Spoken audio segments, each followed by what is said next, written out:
नमस्कार, आप सभी का स्वागत डीडी न्यूज़ पर। आप देख रहे हैं सांकेतिक भाषा का हमारा विशेष बुलेटिन। आपके साथ मैं हूं मुकुल शर्मा। मेरे साथ मौजूद हैं मेरे सहयोगी शरद मुदगल। तमाम खबरें आपको बताएंगे, लेकिन सबसे पहले नजर डालते हैं हेडलाइंस पर। राष्ट्रपति द्रौपदी मुर्मू आज मोल्दोवा, नॉर्थ मैसिडोनिया और रोमानिया की यात्रा पर होंगी रवाना। तीनों देशों के शीर्ष नेतृत्व के साथ व्यापार, प्रौद्योगिकी, पर्यटन और निवेश समेत कई क्षेत्रों में सहयोग बढ़ाने पर होगी चर्चा।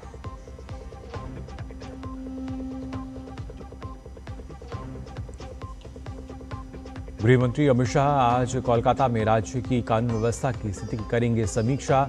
कई परियोजनाओं का करेंगे उद्घाटन, शिलान्यास।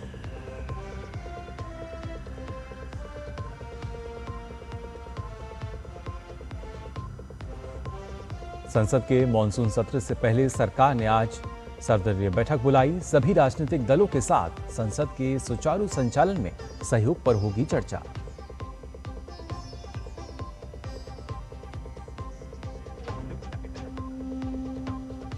ज़ंज़िबार के राष्ट्रपति डॉक्टर हुसैन अली आज नई दिल्ली में उपराष्ट्रपति और विदेश मंत्री से करेंगे मुलाकात। द्विपक्षीय संबंधों की समीक्षा करने के साथ ही भविष्य में सहयोग बढ़ाने को लेकर होगी चर्चा।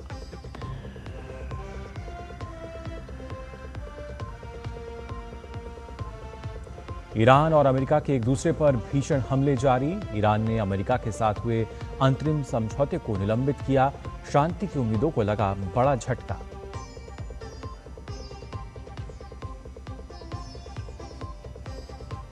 और फीफा विश्व कप का महामुकाबला, खिताबी मैच में स्पेन और अर्जेंटीना होंगी आमने सामने। वहीं इंग्लैंड ने फ्रांस को 6-4 से हराकर हासिल किया तीसरा स्थान।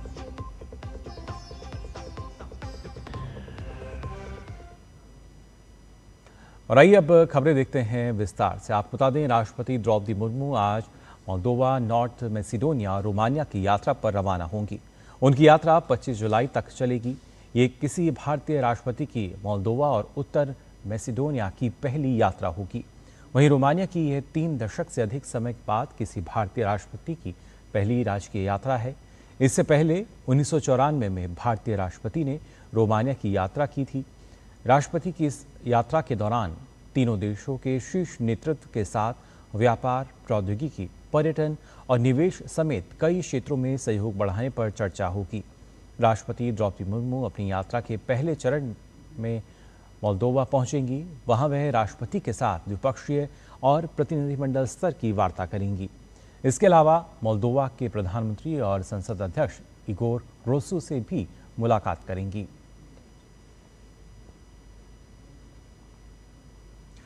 केंद्रीय गृह मंत्री अमित शाह के पश्चिम बंगाल दौरे का आज अंतिम दिन है। गृह मंत्री आज राजधानी कोलकाता में कई महत्वपूर्ण कार्यक्रमों में हिस्सा लेंगे। राज्य में कानून व्यवस्था को सुदृढ़ करने के उद्देश्य से गृह मंत्री एक उच्च स्तरीय समीक्षा बैठक की अध्यक्षता करेंगे, जिसमें सुरक्षा व्यवस्था और प्रशासनिक स्थिति का बारीकी से आकलन किया जाएगा। इसके साथ ही विकास और संस्कृति को बढ़ावा देते हुए अमित शाह कोलकाता के अलीपुर स्थित राष्ट्रीय पुस्तकालय में नवनिर्मित देश के पहले म्यूजियम ऑफ वर्ड के पहले चरण का उद्घाटन करेंगे।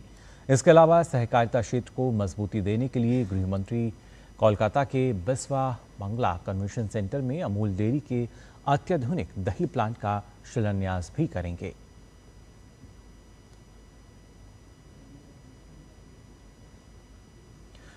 बीस जुलाई को संसद का मॉनसून सत्र शुरू हो रहा है। इससे पहले सरकार ने आज सर्वदलीय बैठक बुलाई है। बैठक में सरकार सभी राजनीतिक दलों से संसद के दोनों सदनों की कार्यवाही सुचारू रूप से चलाने में सहयोग की अपील करेगी। संसद का मॉनसून सत्र सोमवार से शुरू होकर 13 अगस्त तक चलेगा। इस दौरान कई महत्वपूर्ण विधेयकों पर चर्चा और उन्हें पारित किए जाने की संभावना है। ज़ंज़िबार के राष्ट्रपति डॉक्टर हुसैन अली मिप्ती 17 जुलाई से भारत की 4 दिवसीय आधिकारिक यात्रा पर हैं। डॉक्टर हुसैन अली मिप्ती का शनिवार शाम को नई दिल्ली पहुंचने पर गर्मजोशी से स्वागत किया गया। अपने दौरे के तीसरे दिन आज राष्ट्रपति मिप्ती नई दिल्ली में उपराष्ट्रपति सीपी राधाकृष्णन से मुलाकात करेंगे और द्विपक्षीय संबंधों के सभी पहलुओं की समीक्षा करने के साथ भविष्य में सहयोग के नए रास्ते तलाशने को लेकर भी चर्चा करेंगे। डॉक्टर मिम्मी विदेश मंत्री डॉक्टर एस जयशंकर से भी मुलाकात करेंगे। विदेश मंत्रालय का कहना है कि ये यात्रा द्विपक्षीय रणनीतिक साझेदारी को लगातार मिल रही नई गति का प्रतीक है। साथ ही दोनों पक्षों के बीच लंबे समय से चले आ रहे पीपल टू पीपल कनेक्ट और वैश्विक दक्षिण यानी ग्लोबल साउथ के साझेदारों के रूप में साझा प्राथमिकताओं को भी ये यात्रा और मजबूत करेगी। बात श्री अमरनाथ यात्रा को लेकर जम्मू कश्मीर में खराब मौसम की चेतावनी को देखते हुए एहतियात के तौर पर आज से जम्मू से श्री अमरनाथ यात्रा को अस्थायी रूप से रोक दिया गया है। मौसम विभाग द्वारा अगले कुछ दिनों में खराब मौसम की भविष्यवाणी के बाद तीर्थयात्रियों की सुरक्षा को ध्यान में रखते हुए ये फैसला लिया गया है। मौसम अनुकूल होने और रास्तों को सुरक्षित घोषित किए जाने के बाद यात्रा फिर से शुरू की जाएगी। अब तक श्री अमरनाथ जी की यात्रा के दौरान 3,70,000 से ज्यादा तीर्थयात्रियों ने पवित्र गुफा में दर्शन किए हैं। इस साल की यात्रा 3 जुलाई को शुरू हुई थी और 57 दिनों के बाद 28 अगस्त को समाप्त होगी। वहीं दूसरी ओर खराब मौसम और मौसम विभाग की चेतावनी के बाद श्री माता वैष्णो देवी श्राइन बोर्ड ने वैष्णो देवी यात्रा भी अस्थायी रूप से रोक दी है। श्राइन बोर्ड की ओर से जारी आधिकारिक सूचना के अनुसार श्रद्धालुओं की सुरक्षा और सुविधा को ध्यान में रखते हुए ये फैसला एहतियाती तौर पर लिया गया है। बोर्ड ने सभी श्रद्धालुओं से अपील की है कि वे धैर्य बनाए रखें और यात्रा से जुड़ी ताज़ा जानकारी के लिए श्राइन बोर्ड की आधिकारिक संचार माध्यमों पर नज़र बनाए रखें। प्रशासन और श्राइन बोर्ड की टीमें लगातार मौसम की स्थिति पर नज़र रख रही हैं। अधिकारियों का कहना है कि जैसे ही मौसम यात्रियों के लिए सुरक्षित माना जाएगा, वैष्णो देवी यात्रा दोबारा शुरू कर दी जाएगी। फिलहाल खराब मौसम को देखते हुए श्रद्धालुओं से अपील की गई है कि वे बिना किसी आधिकारिक सूचना के यात्रा मार्ग की ओर ना बढ़ें और प्रशासन के दिशा निर्देशों का पालन करें। रुक करते हैं अंतर्राष्ट्रीय खबरों की तरफ। हॉर्मुज़ स्ट्रेट को लेकर संघर्ष तेज होने के बीच अमेरिका और ईरान ने शनिवार को एक दूसरे के बुनियादी ढांचे और सैन्य ठिकानों को निशाना बनाकर हमले किए। इस बीच ईरान ने अमेरिका के साथ करीब 1 महीने पहले हुए समझौते से पीछे हटने की घोषणा कर दी। ईरानी मीडिया के अनुसार काजेम करीबाबादी ने कहा है कि दोनों देशों के बीच बातचीत जारी थी, लेकिन अमेरिका ने खुद समझौते का उल्लंघन किया, इसलिए तेहरान अब उनकी शर्तों का पालन नहीं करेगा। ईरान के सर्वोच्च नेता मुस्तफा खामनेई ने भी अपने लिखित बयान में ट्रंप के समझौते ज्ञापन को बेकार बताया। दोनों देशों के बीच ये समझौता कई सप्ताह तक चले सैन्य तनाव के बाद हुआ था। इसके अगर देखा जाए इससे व्यापक वार्ता की उम्मीद जगी थी। हाल के दिनों में दोनों पक्षों के बीच फिर से हमले और तनाव बढ़ने के बाद ये समझौता लगभग निष्प्रभावी हो गया है। पिछले हफ्ते अमेरिकी राष्ट्रपति डोनाल्ड ट्रंप ने भी कहा था कि उन्हें लगता है कि ईरान के साथ हुआ युद्ध विराम अब समाप्त हो चुका है। और बात फीफा वर्ल्ड कप की, जहां अब अपने अंतिम पड़ाव पर यह है और प्रतियोगिता का फाइनल मुकाबला आज देर रात स्पेन और अर्जेंटीना के बीच में होगा। ये बहुप्रतीक्षित मैच न्यूयॉर्क के प्रतिष्ठित मेट लाइफ स्टेडियम में खेला जाएगा। टूर्नामेंट में दोनों टीमों ने शानदार प्रदर्शन करते हुए खिताबी मुकाबले में जगह बनाई है।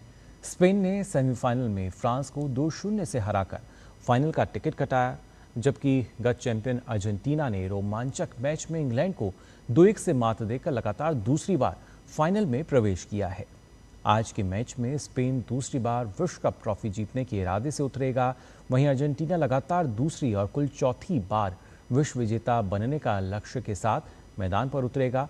ऐसे में फुटबॉल प्रशंसकों को एक रोमांचक और यादगार फाइनल मुकाबले की उम्मीद है।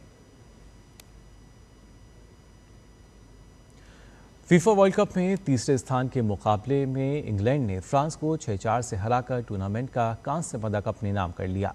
रोमांच से भरपूर इस मुकाबले में दोनों टीमों ने आक्रामक खेल का प्रदर्शन किया।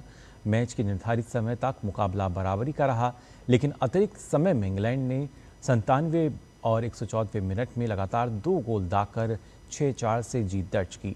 सेमीफाइनल में अर्जेंटीना से हारने वाली इंग्लैंड ने शानदार वापसी करते हुए विश्व कप अभियान का समापन कांस्य पदक के साथ किया, जबकि फ्रांस की टीम को चौथे स्थान से संतोष करना पड़ा। 2 बार की ओलंपिक पदक विजेता पीवी सिंधु आज जापान ओपन के फाइनल मुकाबले में कोर्ट पर उतरेंगी। जहां उनका सामना जापान की अकाने यामाकुची से होगा। इससे पहले अंतिम 4 में खेले गए रोमांचक मैच में चीन की चेन युफेई चोट के कारण मैच से हट गईं। इस प्रकार चेन की रिटायर हट होने के बाद सिंधु ने मैच को 21-19, 15-10 से अपने नाम कर लिया। पीवी सिंधु 2024 के सैयद मोदी इंटरनेशनल के बाद पहली बार किसी फाइनल में पहुंची हैं।